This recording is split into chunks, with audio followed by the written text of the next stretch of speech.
Hola à todos, j'espère que vous allez bien. Pour commencer, écoutez, aujourd'hui je vous viens avec une affaire qui a défrayé la chronique dans les années 90. Il s'agit d'un cold case, l'assassinat d'une enfant. Et en fait, cette histoire, pour ne rien vous cacher, je trouve qu'elle est assez similaire à l'affaire du petit Grégory. Elle est bien moins connue, c'est vrai, mais il y a quand même pas mal de points de similitude de par du coup le crime crapuleux, le fait qu'il y a eu des débordements avec les journalistes, des journalistes qui venaient de tous les pays limitrophes de la France, les nombreux rebondissements, le suspect principal, on pense que c'est lui, on va le boucler, puis finalement non, on le relâche et finalement, enfin bref, je vais pas vous en dire plus, je vais vous laisser vous poser tranquillement et puis je vous dis à tout de suite. Et puis Anaïs, elle était derrière moi, je crois. Enfin, et puis il y avait Simon, un de mes copains, qui était près du parc, puis qui marchait un peu plus vite que nous. Anaïs l'a croisé, elle a traversé, et Anaïs nous a croisés, puis je sais pas si elle est passée par la rue ici ou continuait sur la rue de Balle, mais non, pas d'habitude elle passe sur la rue de Balle. On est le 14 janvier 1991 à Mulhouse, c'est une petite commune dans l'est de la France. Anaïs Marcelli, une fillette de 10 ans, sort de l'école aux alentours de 18 h. Et en fait, sur le trajet qui sépare son école de son domicile, elle s'évapore. Aux alentours de 18h20, Martine, sa maman, rentre du travail et là en fait elle se rend compte que la petite n'est pas à la maison. Donc elle va demander à son conjoint, Jean-Marie, qui est le beau-père d'Anaïs, s'il l'a vu rentrer de l'école. Et lui en fait il ne l'a pas vu, j'imagine qu'il devait être en train de faire à manger, il n'y a pas prêté attention et il lui dit non en fait je ne l'ai pas vu rentrer de l'école.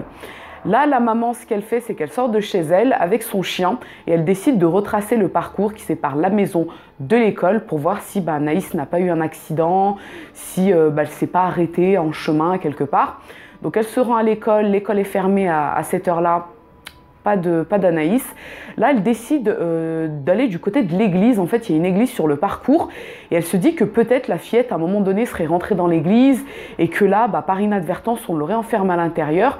Donc, elle cherche à ce niveau-là aucune trace de la petite Anaïs. Complètement paniquée, elle retourne chez elle et elle appelle la police donc pour les avertir de la disparition de sa fille. Et dans la foulée, elle appelle son ex-mari Patrick, qui est donc le papa d'Anaïs, pour lui demander si Anaïs ne serait pas allée chez lui, si il l'a pas vue, il l'a pas entendue, parce que lui habite pas très loin en fait. Il doit habiter à quoi, une vingtaine, trentaine de kilomètres. Donc lui en fait non, il n'a pas vu sa fille. Donc il se rend à Mulhouse et là ils vont attendre l'arrivée de la police afin d'entamer des recherches un peu plus poussées. Dans la foulée, Bernard Ridweg, qui est le beau-père de Martine, donc le mari de sa maman, se joint à eux en attendant la police. En fait, Bernard Ridweg tient une compagnie d'assurance dans l'immeuble où vivent Martine, Anaïs et son conjoint. Donc il se joint à eux. La police se rend sur place.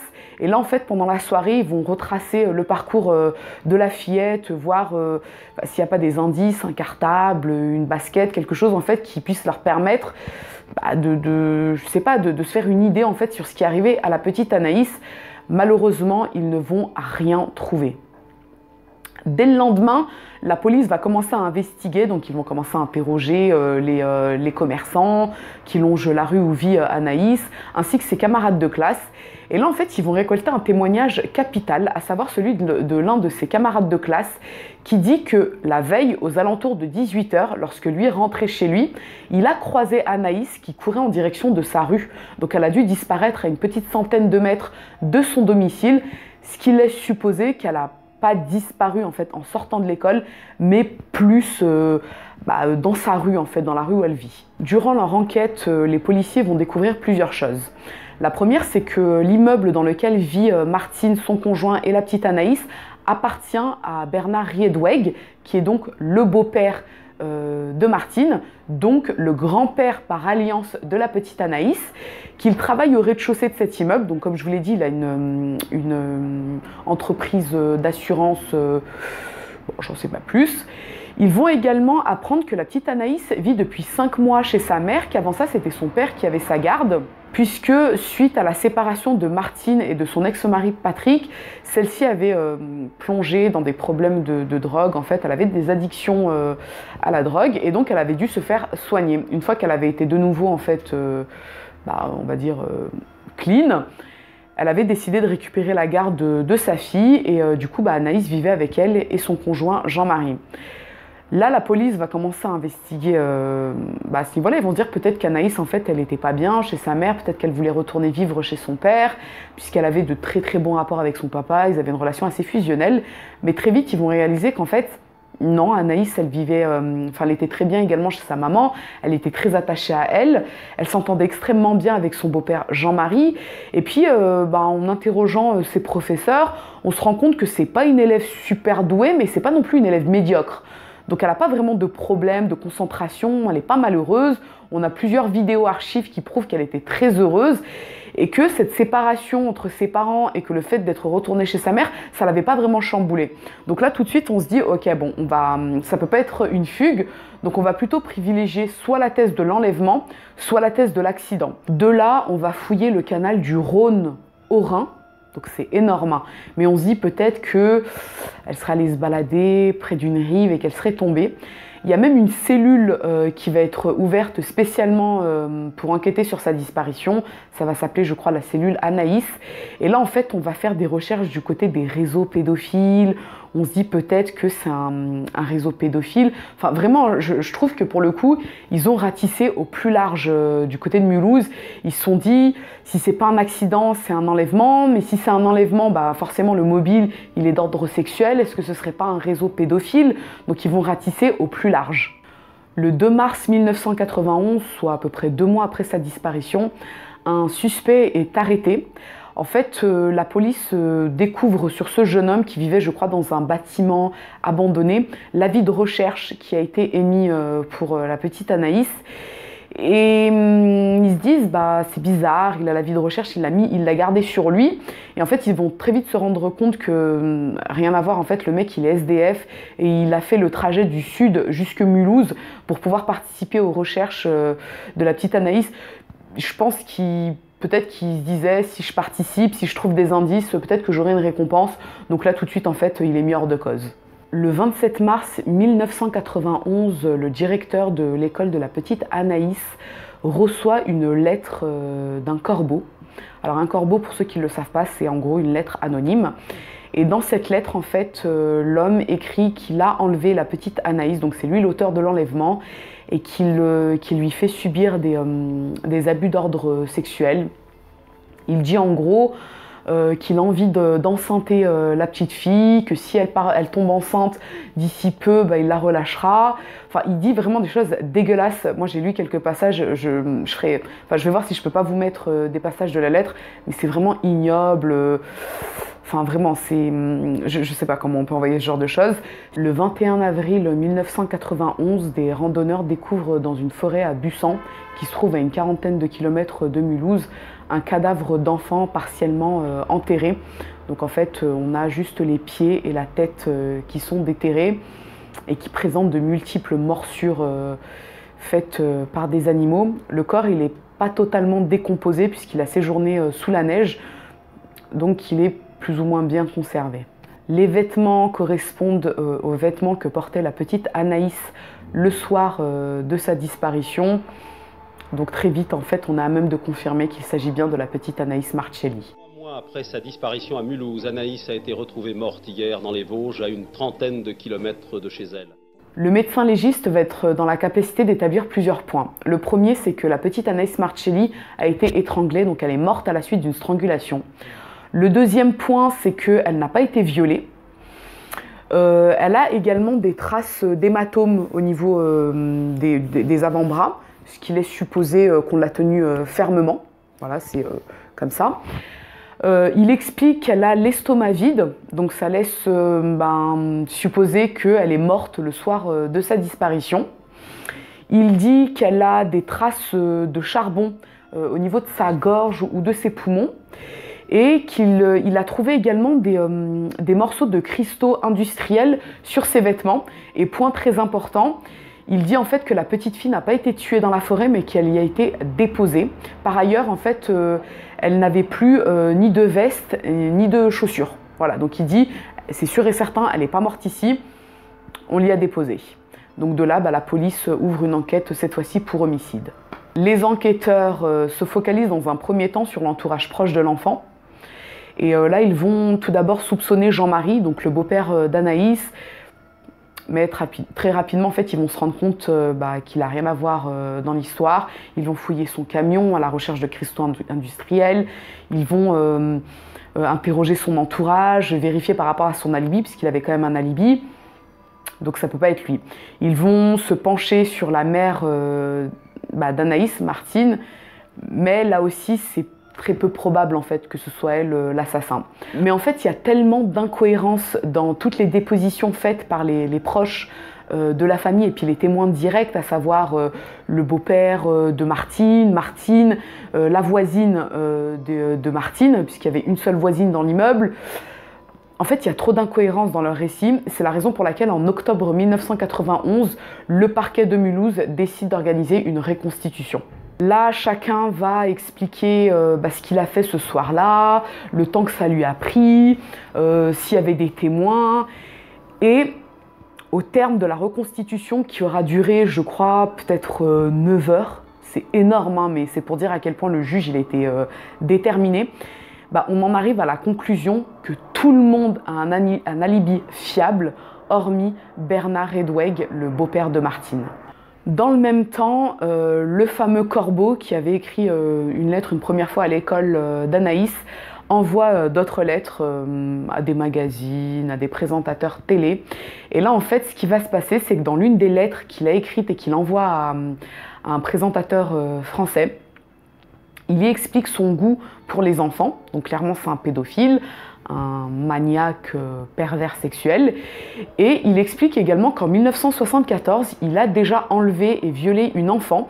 Il va donner tellement de détails que la police va être capable de retracer cet enlèvement. Et là, ils vont retrouver cet enfant devenu une femme adulte.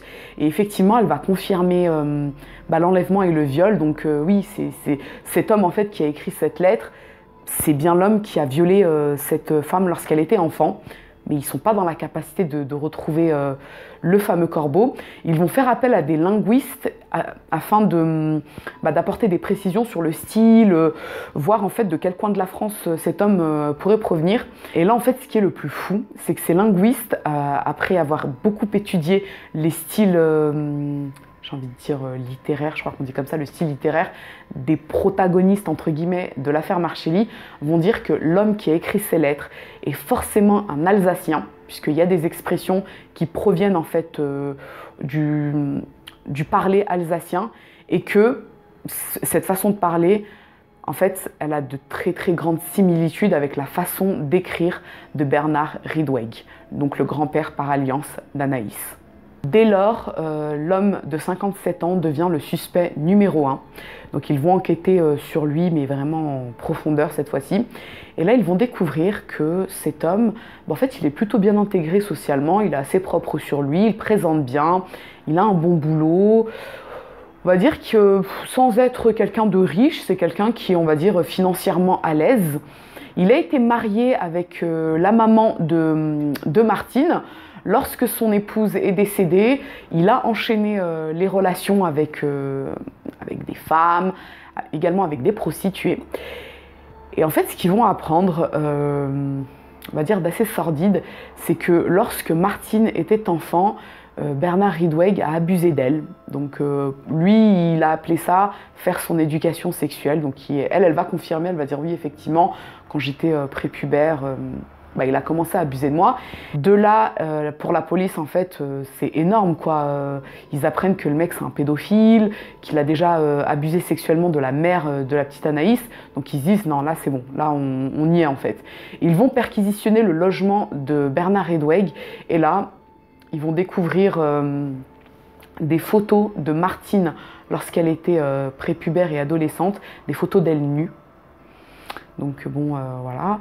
Ils vont également découvrir une machine à écrire ainsi que des magazines pour adultes où, en fait, il a des goûts, on va dire, pour les jeunes filles, voilà, prépubères, à peine sorties de l'adolescence. Mais c'est surtout, en fait, la machine à écrire qui va faire tilt pour les enquêteurs Malheureusement, après vérification et analyse, cette machine à écrire ne correspond pas aux courriers qui ont été envoyés. En fait, les lettres du corbeau n'ont pas pu être écrites sur cette machine à écrire. Durant les années qui vont suivre, il n'y a pas vraiment de rebondissement, l'affaire suit son cours, mais Bernard Redweg est toujours en liberté. D'ailleurs, c'est un peu l'incompréhension générale. À savoir que, petite parenthèse, le frère, je crois, de Bernard Redweg était l'adjoint au maire de la ville. Et pour certains, en fait, à l'époque, on a parlé du fait qu'il avait un peu une stature d'intouchable parce que son frère travaillait à la mairie. Bon, est-ce que c'est vrai, est-ce que c'est faux? Moi, je pense que ça a dû faciliter le fait qu'il n'a pas été mis en garde à vue jusqu'en 1996. Et du coup, en décembre 1996, Bernard Redweg est finalement mis en garde à vue.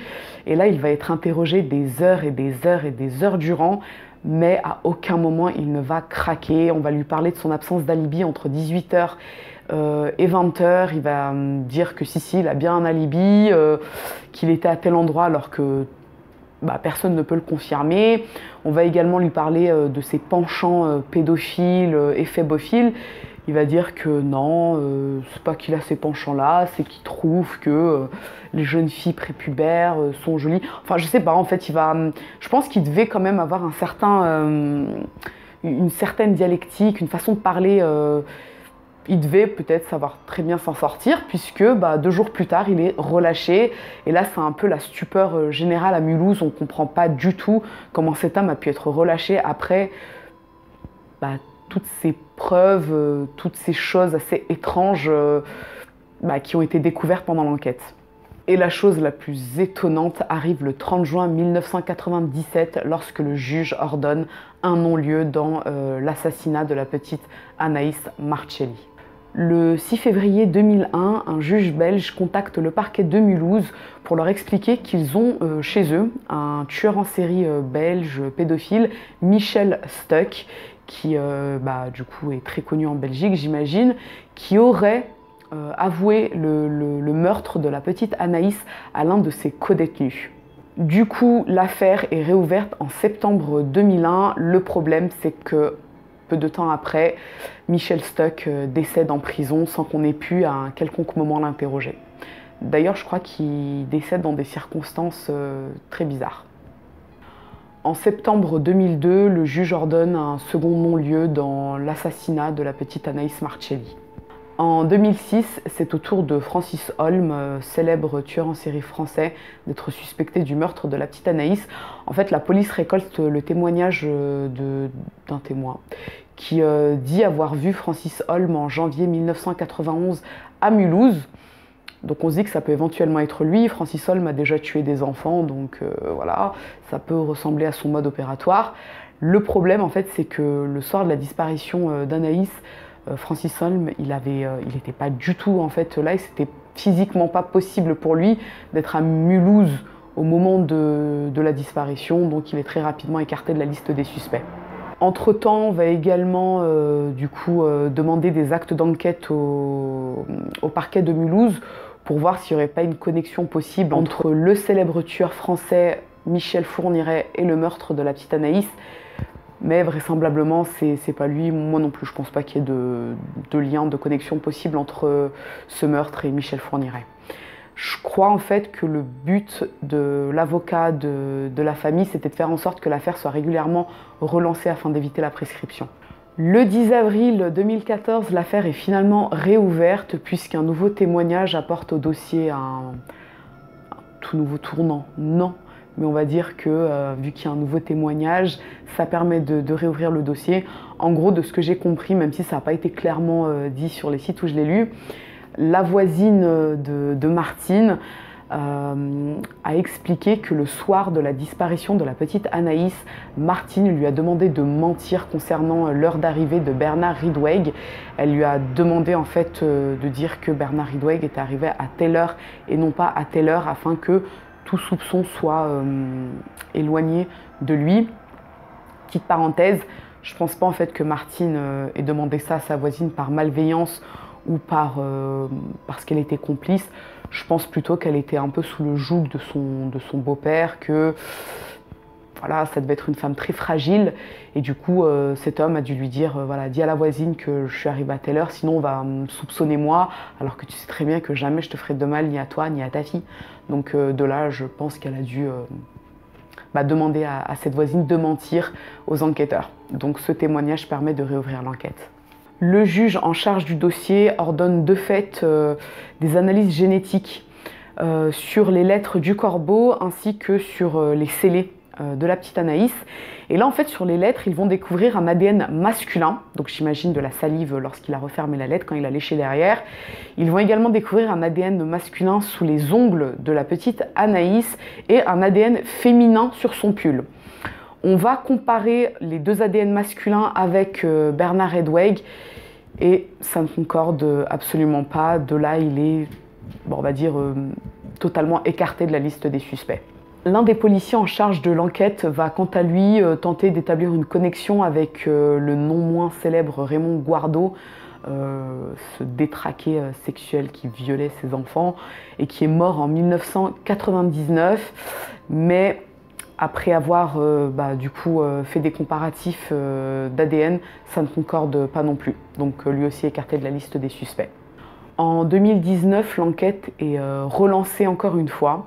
On va réinterroger Bernard Redweg et en fait, il perd apparemment la mémoire, il ne sait plus. Il a tout oublié, voilà, il ne sait plus. Pour son alibi, il ne sait plus où il était, il ne sait plus ce qu'il a fait, il ne sait plus avec qui il était. Donc voilà, depuis 2019, j'ai rien trouvé. Donc je pense que l'enquête, elle est toujours en cours. Et comme on dit, wait and see. Donc maintenant, mon opinion, mon avis sur cette triste affaire. Je ne sais pas si vous, de votre côté, vous avez pu vous faire une idée. Moi, honnêtement, c'est assez partagé. D'un côté, je suis convaincue que c'est le grand-père qui a fait le coup. Mais d'un autre côté, le fait que l'ADN ne concorde pas, ça remet tout en question pour moi. Parce que l'ADN, c'est quand même, pour moi, la preuve absolue. D'un côté, je me dis, l'ADN qui était sous ses ongles, c'est forcément la personne qui l'a agressée, elle se serait défendue.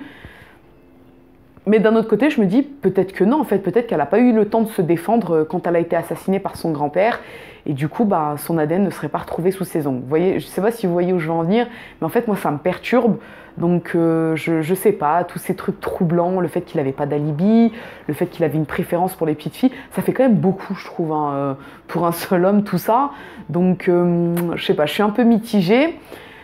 Moi, ça m'attriste, cette histoire, elle m'attriste beaucoup parce qu'en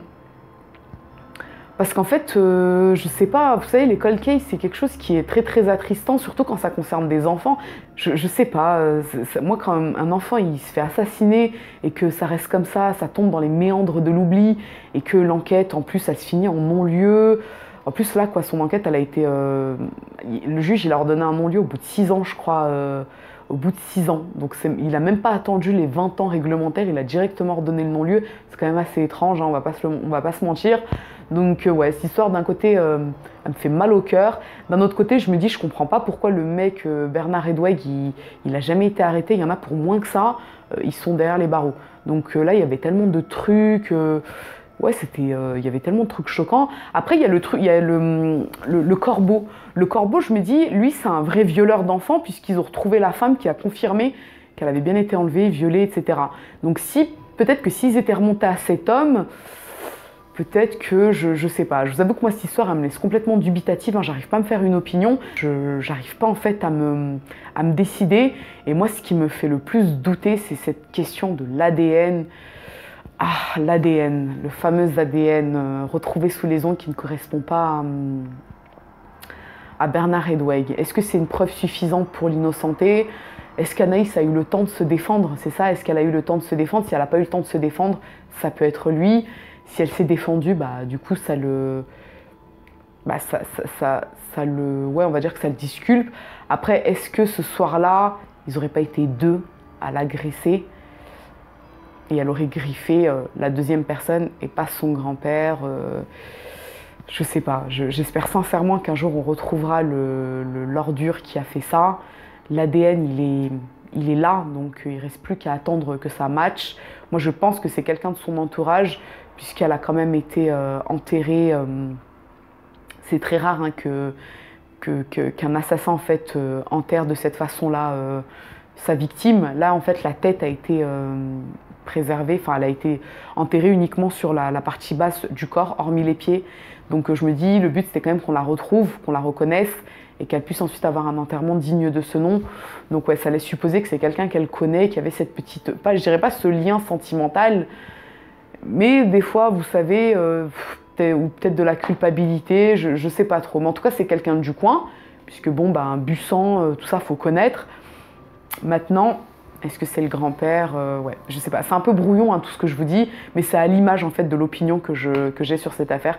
C'est très très très brouillon parce que pour moi, je sais pas. Je vous laisse vous faire une opinion. Je vous laisse également me donner vos avis en barre des commentaires, me dire déjà si vous connaissez cette affaire, ce que vous en pensez. Si pour vous c'est le grand-père, si pour vous c'est quelqu'un d'autre, si pour vous... Enfin voilà, laissez-moi vos ressentis, vos commentaires.